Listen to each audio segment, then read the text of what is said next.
मैं एक मायूस हारा हुआ इंसान हूं। तमन्ना नहीं है रही कि इस दुनिया में अब रहा जाए, ये जमीन हमारे लिए है। संजय भाई हमारे कहते हैं कि आप ये मत कहिए ये सेकुलर मुल्क है। यकीनी तौर पर कानूनी एतबार से ये सेकुलर मुल्क है। क्या अमली तौर पे ये सेकुलर मुल्क है? बिल्कुल नहीं। आज की उम्र में अजाक पहुंच के रोज मुझको कहना पड़ता है, साबित करना पड़ता है कि मैं देशद्रोही नहीं हूं। ये सितम है हमारे ऊपर जब हम पे इल्जाम लगता है। आपने जिक्र किया कि यहां दो कानून है। अली मेरे बहुत अजीज दोस्त राजा सुलेमान का बेटा है, उसको क्या सजा दी गई और क्या सजा उसको दी गई जिसके लिए आपने जिक्र किया।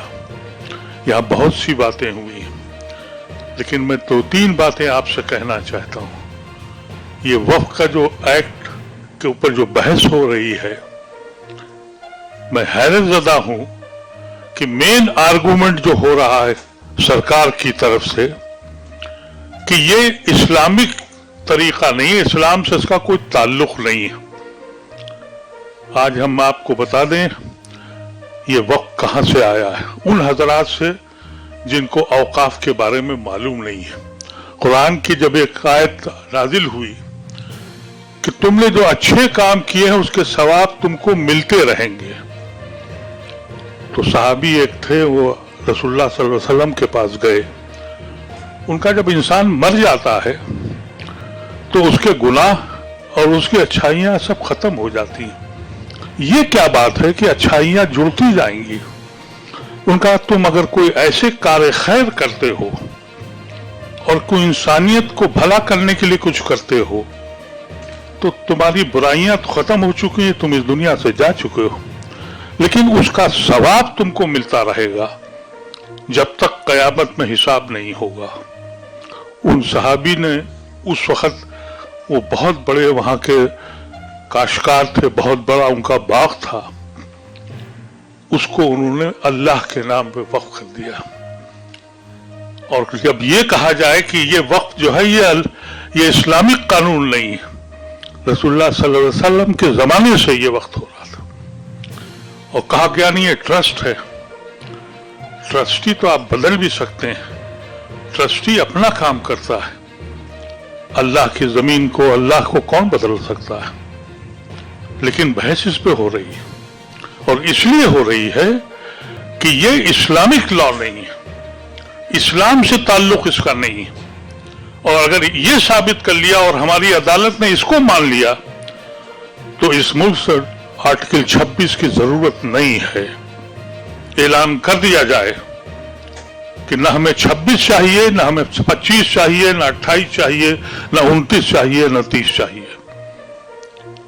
ये सिर्फ इसलिए कि तुमको, हमको जो हक दिया गया है आर्टिकल 26 में, उसको साबित कर दिया जाए कि यह इस्लामिक लॉ नहीं है। इस पे बहस होगी आज। मैंने पूरे 3 दिन सुना और मुझे अंदाजा हो गया कि यह क्या करने जा रहे हैं। अब अगर अदालतें भी ऐसे ही फैसले देंगी, मुझे उम्मीद है कि नहीं होगा, लेकिन अगर हो गया तो इस मुल्क में मेरे लिए बचा क्या है? कुछ चीज बची है जिस पे हम कहें कि हमें गर्व है अपने मुल्क पर? आज हम वाकई ये कहते हैं कि आज हम अपने शायद गलती की थी। आपने ठीक कहा, ये मुल्क हम सब का था, लेकिन सजा हमको सिर्फ इस बात की दे रहे हो कि हमने जुना को ठुकरा दिया? सजा तुम इसलिए दे रहे हो कि हमने गांधी को अपना लिया, इसलिए रोज हमसे पूछते हो? कोई जगह ऐसी है? वक्फ छोड़ दीजिए। एनिमी प्रॉपर्टी लाए, कांग्रेस लाई थी, हमने नहीं आने दिया था, उस वक्त हम पार्लियामेंट में थे। ये पार्टी जैसी आई उसने कहा एनिमी प्रॉपर्टी ले आई। एनिमी प्रॉपर्टी का मतलब यह है कि अगर कोई शख्स पाकिस्तान चला गया और उसका भाई जिना को ठुकरा कर नेहरू के पास आ गया है, उसकी प्रॉपर्टी भी छीन ली जाएगी। यही अली खान का बाप पूरी जिंदगी लड़ता रहा अपनी जायदाद के लिए। उसकी जायदाद भी इसलिए छीन ली, वो कभी हिंदुस्तान के बाहर पासपोर्ट नहीं लिया, उनके बाप पाकिस्तान चले गए थे, पासपोर्ट भी नहीं लिया था उन्होंने, वहां उसकी जायदाद का झगड़ा करते रहे। ये हर जगह उस जगह टोच करते हैं कि जहां आप भिखारी ही बने रहें। 2013 का जो अमेंडमेंट एक्ट था, मैं उसका मेंबर था, उसको बीजेपी ने भी यूनानिमसली पास किया था, अकाली दल वाले भी मेंबर थे, उन्होंने पास किया था। उसमें हमने ये प्रोविजन रखे थे कि इसको मजबूत किया जाए। इस सरकार को यह अंदाजा हुआ कि अगर कहीं ये मुसलमान अफ़गाफ की जमीनों को समझ गए और बचा ले गए तो ये भीख मांगने वाली कौम नहीं, भीख देने वाली बन जाएगी। और यही इस मकसद था इस एक्ट को लाने का। ये जो लड़ाई हुई है, जिसमें आज बहुत नौजवान बच्चों ने भी हिस्सा लिया, खुशी इस बात की है, हमसे लोगों ने कहा कि भाई संजय जी है नहीं यहाँ। मैंने अपने साथी से कहा, संजय सिंह को यह मालूम है कि अदीब साहब का फंक्शन है, वो आएंगे, और मेरा भरोसा पूरा हुआ। ये मेरा भाई ऐसा भाई था, हमको जरूरत है इस वक्त आपकी, और हक बात यह है कि आपको हमारी जरूरत है। आप भी उतने ही देशद्रोही जितने मोहम्मद अदीब है, आप उतने ही देशद्रोही हैं। तो ये अमल करना है। अगर फर्ज कीजिए ये एक्ट अगर स्टे नहीं मिलता है, हमारे भाई जावेद ने कहा इलाहाबाद बिहार में हमको अपनी कुव्वत दिखानी है।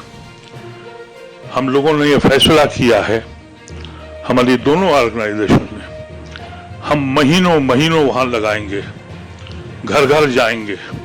आप जितने हजरात हैं अमल करिएगा, सिर्फ घर में बैठ के मातम मत करिए, बोलना सीखिए। मेरी सेहत को देखिए, मेरी उम्र को देखिए, 3 मुकदमे मेरे ऊपर चल रहे हैं, और 3 मुकदमे 2 तो वापस हो गए हैं, एक अभी भी है। इसलिए कि तय कर लिया है कि अगर मेरी जिंदगी की आखिरी सांसें तिहाड़ जेल में गुजरनी है तो गुजारूंगा। ये फैसला आपको करना पड़ेगा, और सिर्फ बैठ के नहीं बैठना पड़ेगा। और वो सारे लोग जिन्होंने मोदी की हिमायत की है, उन सारी जमातों के खिलाफ एक मुहाज आपको चलाना पड़ेगा, अपनी हैसियत को बनाना पड़ेगा। हमारी हैसियत यह है कि हमने अपने को बांट लिया, कभी मसलक में, कभी बिरादरी में, कभी अशराफ में, कभी इररिलेवेंट कम्युनिटी हो गए। मेरे दोस्त दया सिंह बैठे हैं, इन्होंने हमको मालूम है जब कुछ गुड़गांव में नमाज नहीं पढ़ने दी गई तो दया सिंह भाई आए, उनका गुरुद्वारे के दरवाजे का खोल दिए, नमाज यहां पढ़ो। ऐसे लोग यहां बैठे हुए हैं, और हम लोग वहां गए, हमने वहां नमाज नहीं पढ़ी, शुक्रिया करने गए, हौसला दिया हमको। तो अभी ऐसे लोग हैं। लेकिन अगर मुसलमान अपनी कुव्वत को नहीं दिखाता है और इकट्ठा नहीं होता है, तो इस मुल्क में इंसानों की हैसियत रहने का हक तुम पर नहीं है। तुम्हारा जानवरों की तरह रहो, गुलामों की तरह रहो, अगर अब भी जागने को तैयार नहीं हो।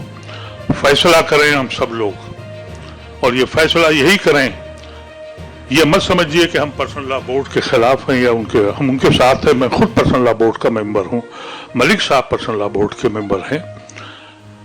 हम एक मुत्तहिद हैं। हमारा यह कहना था कि हमको अपने हिंदू भाइयों को, नॉन मुस्लिम भाइयों को वक्फ के बारे में बताना है। मैं जिस सोसाइटी में रहता हूं अच्छे लोग हैं वहां, और जब मैंने उनसे बात करी, मैं अकेला मुस्लिम हूं उस काफिले में, जब उनसे बात करी तो उनको वक्फ के बारे में मालूम ही नहीं था। अच्छे लोग हैं। उनका भाई आप लोग तो जिस जमीन पे कब्जा करते हैं वो हो जाता है। जब उनको पूरा समझाया, उनका ये तो सितम है। तो हम लोग ये समझते हैं कि ये जो शुरुआत हम लोग कर रहे हैं, ये कहा गया कि हम लोग दिल्ली में कर रहे हैं ऐसा नहीं है, हर जगह जा रहे हैं। और मेरा एक ख्वाहिश है मेरी, मैं अपने सारे लीडरों से, अशोक भाई से और सबसे मैं चाहता हूं, मैं लखनऊ जाना चाहता हूं, मैं योगी को बताना चाहता हूं कि हम तुमसे डरे नहीं हैं। और लखनऊ में हम हिंदुस्तान के हर दानिश्वर को ले जाना चाहते हैं। उसकी औकात क्या है? जो आदमी अपनी एफआईआर के ऊपर पार्लियामेंट में रोते रहे, वो हमको चैलेंज कर रहा है।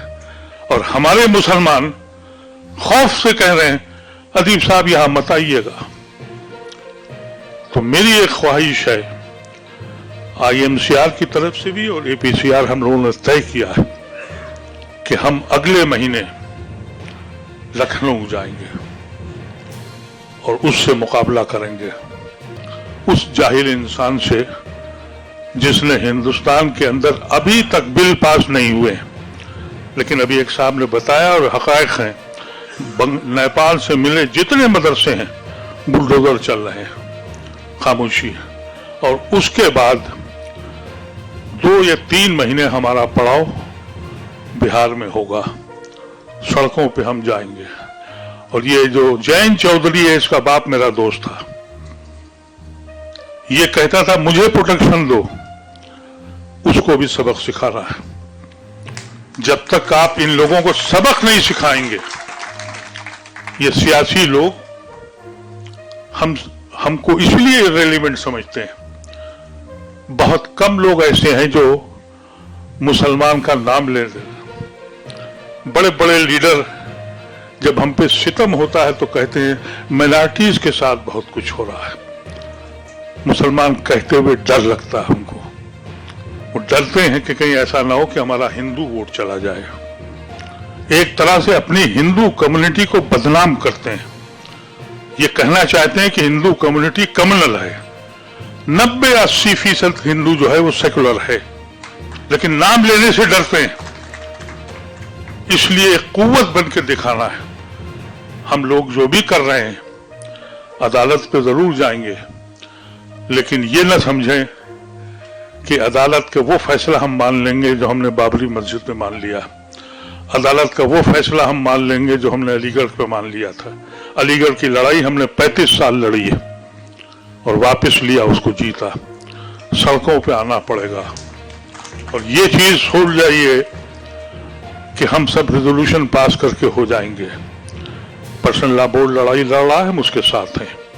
पर्सनल लॉ बोर्ड की नुमाइंदगी हमारे मलिक साहब कर रहे हैं, ये वहां के एग्जीक्यूटिव के मेंबर भी हैं। लेकिन हमको ये कहा, हमने पर्सनल लॉ बोर्ड से ये कहा, कुछ लोग गलतफहमी कर रहे हैं कि हम पर्सनल लॉ बोर्ड के पैरेलल कोई तंजीम बना रहे हैं। तो सुन लें आप सब लोग, हम कोई पैरेलल तंजीम नहीं बना रहे हैं। पर्सनल लॉ बोर्ड शरीयत के तहफ्फुज के लिए बनी है। उनकी जिम्मेदारी है कि वो शरीयत को बचाएं, और मेरी जिम्मेदारी एज ए इंडियन, हिंदुस्तानी मुसलमान के, कि मैं अपने हिंदू भाइयों को बताऊं और उनके साथ मिलकर लड़ूं, जभी आपको कामयाबी होगी। इसलिए हम लोग उनके मीटिंगों में भी जाते हैं, उनको सपोर्ट भी करते हैं, लेकिन हम इसको हिंदू मुस्लिम मसला नहीं बनने देंगे जो बीजेपी चाहती है कि ये हिंदू मुस्लिम मसला नहीं है, ये संवैधानिक मसला है। और इसमें जैसे आप कैसे लोग मौजूद हैं, हमें मायूसी नहीं है। लेकिन एक बात समझ लें कि ये शुरुआत जो हम लोगों ने करी, इसमें दिक्कतें भी आई और आएंगी भी। लेकिन अगर हमने लखनऊ में एक बहुत बड़ा जलसा कर लिया और योगी ऐसे लोगों को बता दिया, यकीन कीजिएगा ये बड़े डरपोक लोग होते हैं। मैं आउट ऑफ कॉन्टेक्स्ट एक वाकया संजय भाई को सुनाना चाह रहा हूँ। एक बड़े मशहूर लीडर थे बजरंग दल के और फैजाबाद के, आप जानते भी हैं उनको। वो पार्लियामेंट में हमसे बात नहीं होती थी। लखनऊ से हम आ रहे थे, उस वक्त हम भी एमपी थे, वो भी थे। एक ही कूपे मिल गया, तो कटियार नाम था। तो मैंने उनसे मजाक में कहा, विनय कटियार, मैंने कहा कटियार जी चलिए रात में अंताक्षरी होगी। उन्होंने मुझे देखा और उसके बाद कैबिन से बाहर निकल गए।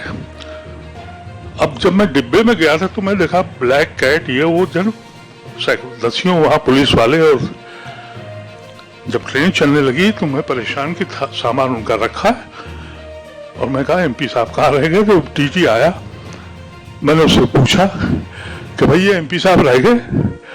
तो उसने दरवाजा बंद करके कहा कि विनय कटियार ये कह रहे हैं कि मैं इनके साथ रात में नहीं रहूंगा। हिंदुस्तान का बजरंग दल का कायल मेरे सिर्फ इस जुमले पे कि रात को अंताक्षरी होगी। ये इतने पावरफुल लोग हैं, इतने लोग हैं। वीरा जी आ गई हैं, बहुत शुक्रिया। ये हमारी मेंबर ऑफ पार्लियामेंट है मुरादाबाद से, और मेरे कहने पे पहुंच गई हैं, और इस वक्त मैं कंक्लूड कर रहा था लेकिन मैं अपनी बात खत्म कर रहा हूं, और सिर्फ ये कहना चाहता हूं कि आप हम लोगों को के साथ रहेंगे। आपकी पार्टी रही है, हर पार्टी रही है, और हम इसीलिए चाहते थे कि आप भी तशरीफ लाएं, और खासतौर से खवातीन का आना जरूरी है। ये जो हमारा प्रोग्राम हुआ है ये सिर्फ ये इसलिए है कि हम अपने भाइयों को बताना चाहते हैं कि ये शुरुआत है, इसको खत्म मत समझिएगा। ये न समझिएगा कि ये सिर्फ इसलिए किया गया है कि 150 लोग बैठ जाएं और बात कर लें। ये शुरुआत है उस वक्त तक जब तक कि इस जालिम हुकूमत को हटाया नहीं जाता, और इस जालिम हुकूमत को हटाने के लिए हमको एकजुट होना पड़ेगा। बहुत बहुत शुक्रिया। नदीम साहब, वीरा जी आ गई हैं, आप इनसे बात करा लें।